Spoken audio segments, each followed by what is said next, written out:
కోల్కతాలో RG car వైద్య కళాశాల ఆసుపత్రిలో విధి నిర్వహణలో ఉన్న వైద్యురాలిపై అత్యాచార ఘటనపై అక్కడి ప్రభుత్వం నాటకాలాడుతోంది. అక్కడి ప్రభుత్వం దారుణంగా వ్యవహరిస్తోంది. ఎక్కువ మంది అత్యాచారం చేసి అతి కిరాతకంగా డాక్టర్ను హతమార్చినట్లు పోస్టుమార్టం నివేదికలు వస్తే ఒకరినే అరెస్టు చూపించడంపై యావత్తు లోకమంతా దిగ్భ్రాంతి చెందుతోంది. ఇంత కల్లోలంగా ఉన్న కేంద్ర ప్రభుత్వం కూడా జోక్యం చేసుకోకపోవడాన్ని డాక్టర్లు జీర్ణించుకోలేకపోతున్నారు. శనివారం దేశమంతటా డాక్టర్లు వైద్య సేవలు బంద్ చేశారు. తమకు జరిగిన అన్యాయంపై ప్రజలు కలిసి పోరాడాలని కోరుతున్నారు.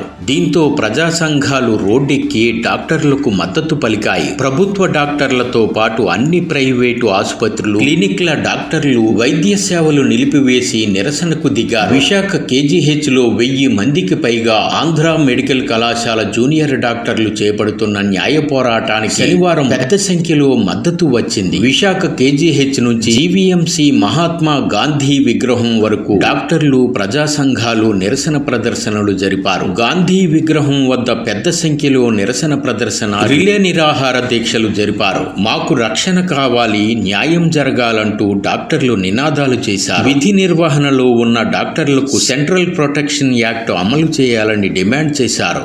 Justice, justice. We want justice. Justice, justice. We want justice. Justice, justice. We want justice. Justice, justice. We want justice. Justice, justice. We want justice. అందరికీ తెలుసు అనుకుంటున్నాను.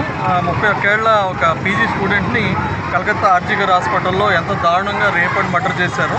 కానీ నిజాలు దాయడానికి ప్రతి క్షణం అప్పటి నుంచి కూడా ప్రయత్నాలు జరుగుతూనే ఉన్నాయి.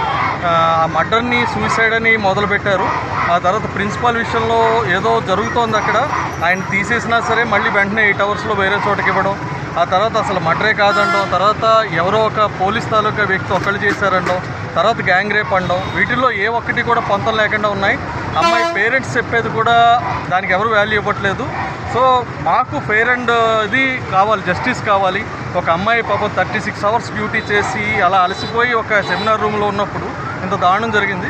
దానికి ఎవరైతే కారకులు ఉన్నారో అది రాజకీయాలకు అతీతంగా మనం చర్యలు చేపట్టాలని, అందరూ ఏకమై దీనికి సపోర్ట్ చేయాలని నేను కోరుకుంటున్నాను. ఒక అమ్మాయి మీద అత్యాచారం జరిగింది, అది కూడా చాలా కిరాతకంగా దారుణంగా మన కడుపు మనం చూసి మర్చిపోలేని విధంగా అంత దారుణంగా అత్యాచారం జరిగిన తర్వాత కూడా గవర్నమెంట్కి ఇది తప్పు అని తెలియట్లేదా?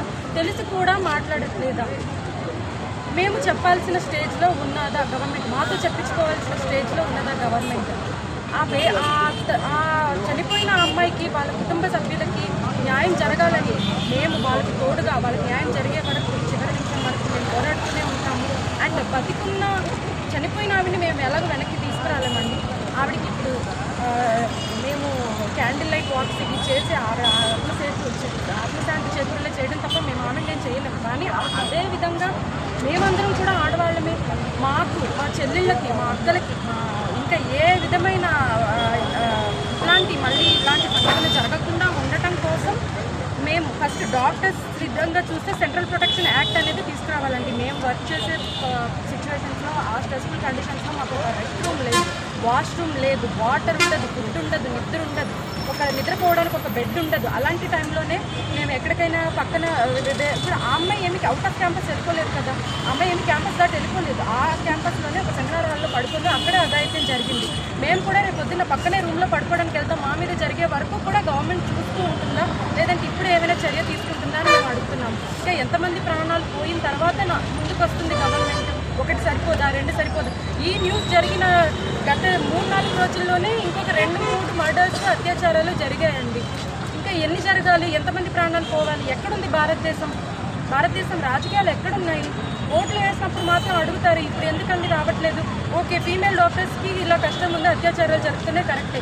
మేల్ డాక్టర్స్ ఉన్నారు, మేల్ డాక్టర్స్ క్యాజువాలిటీలో వర్క్ చేస్తారు, ఎమర్జెన్సీలో వర్క్ చేస్తారు. ఒక పేషెంట్ ఒక 10-15 సంవత్సరాల నుంచి చాలా తాగేసి స్మోకింగ్ చేసి ఉంటారు. ఆయన ఒకరోజు అర్ధరాత్రి 12 గంటలకు 1 గంటలకు చనిపోతారు. అది చనిపోయినప్పుడు వాళ్ళ రిలేటివ్స్ ఆవేశపడతారు, మా వాళ్ళకి ఇలా అయ్యింది అని చెప్పి. అప్పుడు ఫస్ట్ డెత్ డిక్లేర్ చేసేది ఎవరంటే మీ వాళ్ళు చనిపోయారని చెప్పేది ఒక జూనియర్ డాక్టర్.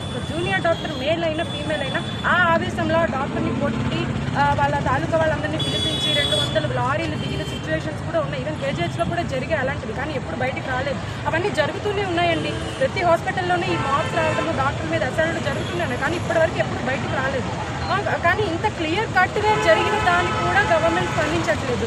కాబట్టి నెక్స్ట్ టైం ఒక పోలీస్ మీద చేయేస్తే, ఒక లాయర్ మీద చేయేస్తే ఎలా ఉంటుంది అవతల పక్క వాళ్ళకి అనేది వాళ్ళకి ఒక భయం ఉండాలి. అంటే మాకు కూడా సెంట్రల్ ప్రొటెక్షన్ యాక్ట్ అనేది తీసుకొని రావాలి. కోల్కతా ఘటన చాలా మరో నిర్భయ ఘటనలో తీసుకోవాలి ఖచ్చితంగా.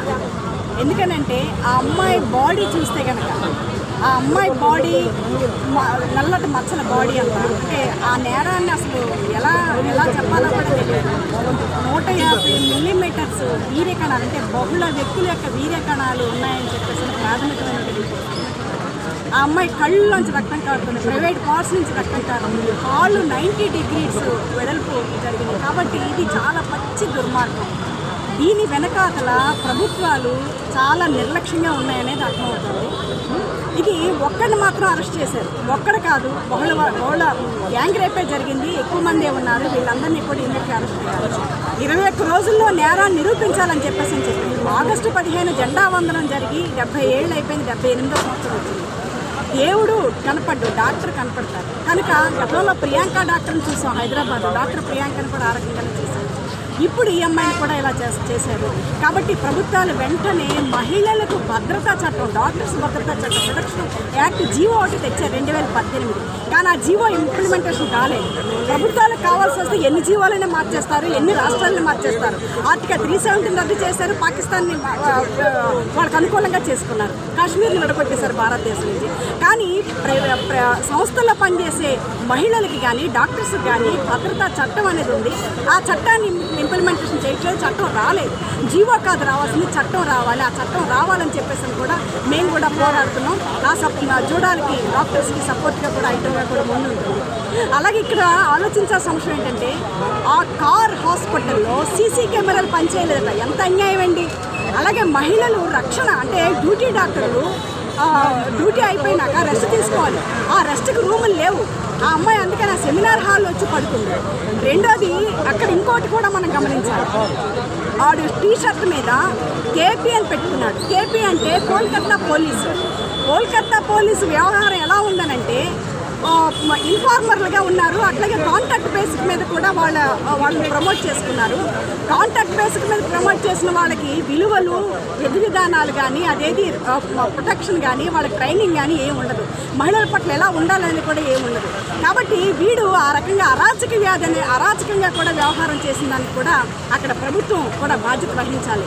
ప్రిన్సిపాల్ అయితే కాదు, ప్రిన్సిపాల్ ఏమన్నాడు, ముందు ఆత్మహత్య చేసుకున్నారని చెప్పాడు. ఆత్మహత్య చేసుకునే పరిస్థితి అక్కడ లేదు. కాబట్టి దీన్ని ఇంకా జస్టిస్ వర్మ కమిషన్ సిఫార్సులు అమలు చేసే ప్రయత్నం చేసే దిశగా కూడా ప్రయత్నం చేయాలి. ఆ రకంగా చేస్తే 21 రోజులు ఈ పాటికే ప్రయత్నం చేయాలి. కానీ ఆగస్టు 8 జరిగింది, ఈరోజు ఆగస్టు 18వ తారీఖు వచ్చింది, 10 రోజులు అయిపోయింది. ఇంకా ఎక్కడ వేసిన దొంగలు అక్కడే ఉన్నట్టుంది. బీజేపీ పాలిత ప్రభుత్వాలు కానీ, తృణమూల కాంగ్రెస్ కానీ ఈరోజు మహిళల పట్ల, నేరాలు చేసే వాళ్ళ పట్ల ఎక్కడ కూడా నేరం చేసిన వాళ్ళు దాస్తున్నారు తప్ప నేరాన్ని రుజువు చేయడం కోసం ప్రయత్నం చేయట్లేదు. లేకుంటే మరుసటి రోజు హాస్పిటల్ సిబ్బందిని హాస్పిటల్లో ఒక్కరైతే ఆ మెటీరియల్ని ధ్వంసం చేయాల్సిన అవసరం లేదు కదా. కనుక ఎక్కువ మందే దీంట్లో ఉన్నారు. దీని వెనకాతలు ఎవరున్నారని కూడా రావాలి. అందుకని మహిళా సంఘాలుగా మేము హైకోర్టు జడ్జితో న్యాయ విచారణ జరిపించాలని చెప్పి డిమాండ్ చేస్తున్నాం.